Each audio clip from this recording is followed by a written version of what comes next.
저는 이제 최악의 시기는 넘어가고 이제 오를 가능성이 크다고 생각하고 있습니다. 그 오를 가능성이 크다고 생각하는 이유는 금리 인하와 유동성 공급 확대가 9월 하반기부터 이제 시작될 거라고 보고 있거든요. 비트코인의 4분기는 항상 좋았기 때문에 우리가 좀 기대해도 좋지 않을까 그렇게 생각합니다. 가장 좋은 성적을 낸 게 항상 4분기였고 올해 4분기에는 금융 완화 정책과 대선 국면에 따른 친암호화폐 정책이 펼칠 가능성이 크기 때문에 너무 두려워하지 않으셔도 좋겠다고 생각하고 있습니다. 네.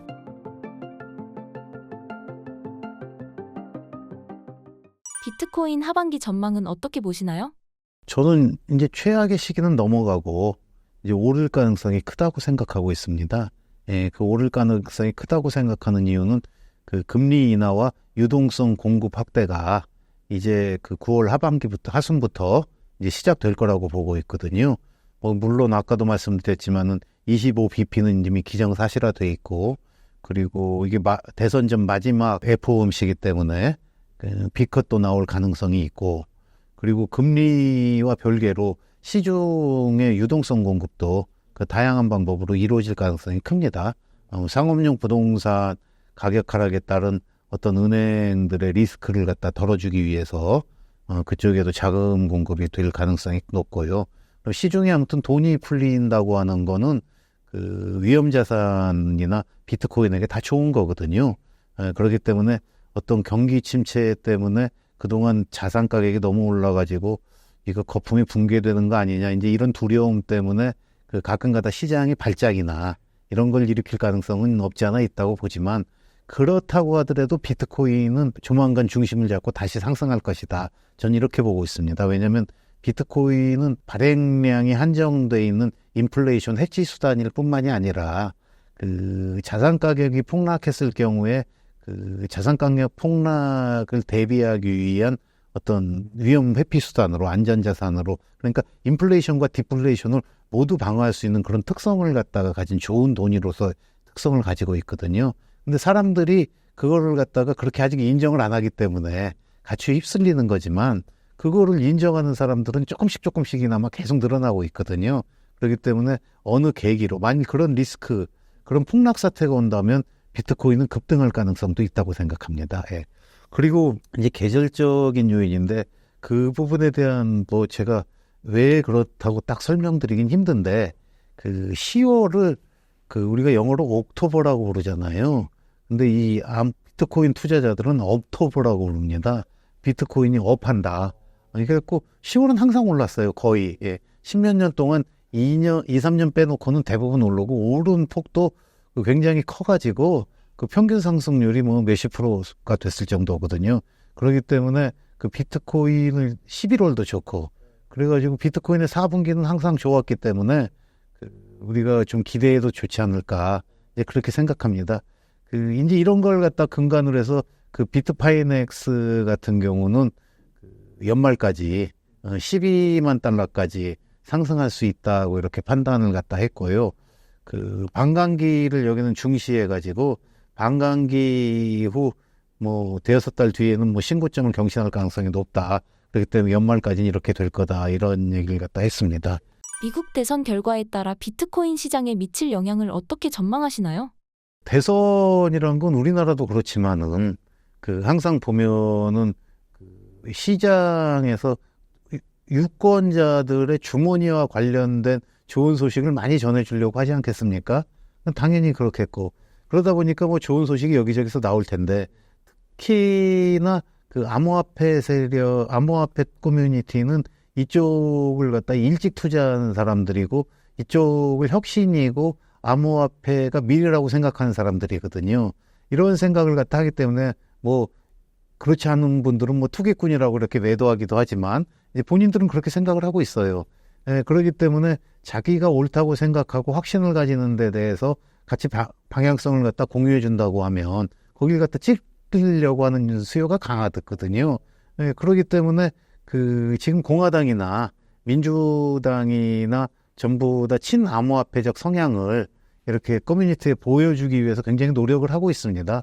트럼프 대통령은 아예 대놓고 어떤 크립토의 어떤 그 수도로 미국을 만들겠다 이렇게까지 얘기를 하고 있고, 그리고 해리스 후보는 뭐 본인이 직접 얘기는 하지 않고 있지만 그 민주당 내에서 친암호화폐 성향을 가진 정치인들을 통해서 해리스도 좋은 정책을 펼 거다라는 메시지는 지속적으로 던지고 있거든요. 물론 본인은 아니지만 그러니까 이 선거를 갖다 계기로 그 친암호화폐 정치인들이 민주당에서도 어쨌든 영향력은 확대하고 있는 거 아니겠어요? 그렇기 때문에 이번 미국 대선은 레거시 금융에서 ETF를 통해서 제도화된 비트코인이 이제 법과 어떤 규율을 통해서 그러니까 정치권에도 이제 자리를 잡게 되는 이제 그런 시기다. 이렇게 보기 때문에 그 정치적 의미에서 미 대선은 그 비트코인의 어떤 본질 가치를 갖다 향상시키고 더 많이 수용되는데 큰 역할을 할 걸로 보고 있습니다. 예. 트럼프와 해리스 중 어느 쪽이 미국 대통령이 되는 게 비트코인에 더 좋을까요? 투자라는 게 뭐 장기 투자자만 있는 것도 아니고 단기 투자자도 있고 장기 투자자도 뭐 오래 갖고 있는다고 하지만 값이 빨리 오르면 좋지 않겠습니까? 트럼프는 대통령에 당선될 경우 암호화폐에 우호적인 1호 행정명령을 내겠다. 이런 소식까지 그 측근 참모를 통해서 시장에 전해지고 있고 본인 입으로 그리고 신시아 루미스 상원 의원과 함께 그 비트코인 컨퍼런스에 와가지고 미국이 비트코인을 갖다가 어떤 전략적 준비 자산으로 삼겠다. 비축 자산 그리고 준비 자산 이런 힌트를 갖다 줬거든요. 그렇기 때문에 트럼프가 된다고 하면 비트코인과 암호화폐는 굉장히 큰 호재를 만나가지고 샘슨 모가 말하는 어떤 오메가 봉이 일봉이 이렇게 뜰 수도 있다. 그렇게 생각을 합니다. 왜냐면은 비트코인이 굉장히 중요한 마지막 단계 중에 하나가 그 정부 당국이 준비 통화로 삼는 건데 아직 거기까지는 얘기를 안 했지만은 그러니까 대외 준비 자산으로 리저브 머니로 삼는 거하고 국가적 전략 자산으로 비축하겠다는 거하고 이건 좀 다른 얘기거든요. 근데 어쨌든 간에 그 직전 단계까지 가는 거 아니겠어요? 그렇기 때문에 그 비트코인은 그 마지막 단계를 그럼 남겨두게 된다. 제도적으로 수용되는 부분에 있어서는 그렇기 때문에 그 트럼프의 승리가 그 비트코인과 암호화폐는 가격에는 더 빠른 상승을 촉진하는 그런 촉매가 될 것으로 생각합니다. 예. 하반기 비트코인에 영향을 미칠 만한 요인은 무엇이 있나요? 일단은 비트코인은 어떤 논리적인 포텐셜은 금보다도 우월하고 달러보다도 우월하다고 여러 차례 말씀을 드렸거든요. 근데 그게 암만 그렇다고 하더라도 사람들이 받아들여야지 이게 가격에 반영이 되는 거거든요. 근데 지금은 뭐 시가총액이 금의 뭐 13분의 1 정도밖에 그것도 채 안 되지 않습니까? 금은 뭐 한 14조 달러 정도 시총이 되는데 비트코인은 1조 달러가 되니까. 그러니까 비트코인의 가격이 오르기 위해서는 그 가장 중요한 게 그 채택의 확대입니다. 수용. 사람들이 이 비트코인을 갖다가 알고 비트코인이 가치 저장 수단이고 인플레이 해치 수단이고 그리고 디플레이션 같은 어떤 경제적 어려움 속에서도 나를 보호해주는 수단이다. 라는 걸 아는 사람들이 사야지 이게 비트코인 가격이 오르는 거거든요. 그럼 그건 뭐냐면은 뭐 마이크로 스트래티지나 위스콘신 연기금 그리고 네덜란드 연기금, 일본 상장사 메타플래닛의 어떤 비트코인 취득, 우리나라 국민연금의 마이크로 스트래티지 주식 취득, 뭐 일본 연기금의 비트코인 취득 검토 이런 뉴스들이 계속 나오고 있거든요. 이러한 것들이 그냥 끊임없이 이런 뉴스들이 나올 겁니다. 적지만 크고 작은 뉴스들이 끊임없이 나올 거고 이러한 채택 뉴스가 지속되고 그리고 미국의 은행들이 그 비트코인을 직접 거래할 수 있는 그런 솔루션을 자꾸 채택하고 있거든요. 이제 또 특히 중요한 것 중에 하나가 이러한 어떤 일상적인 거 말고 수많은 개인들이 투자하기 위해서는 대형 금융기관들의 소매 판매 어드바이저들이 그러니까 금융 전문가들 있지 않습니까?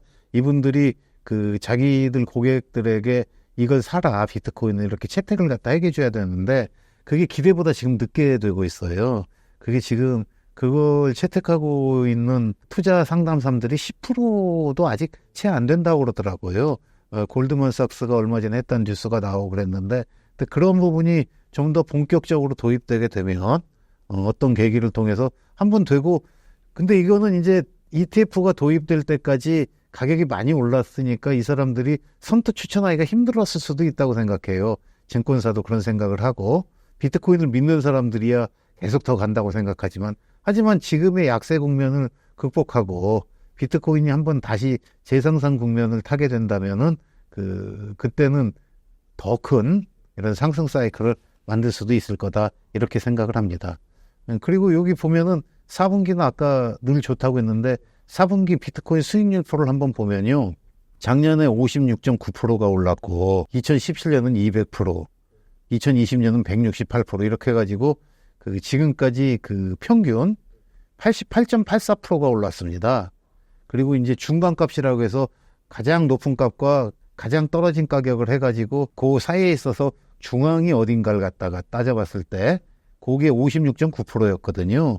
그러니까 1, 2, 3분기를 갖다가 한번 이렇게 통틀어 봤을 때 가장 좋은 성적을 낸 게 항상 4분기였고, 올해 4분기에는 금융 완화 정책과 대선 국면에 따른 어떤 암호화폐에 대한 어떤 친암호화폐 정책이 펼칠 가능성이 크기 때문에 너무 두려워하지 않으셔도 좋겠다고 생각하고 있습니다. 예. 비트코인 시장의 흐름을 예측할 때 참고할 만한 주요 지표나 데이터는 무엇인가요?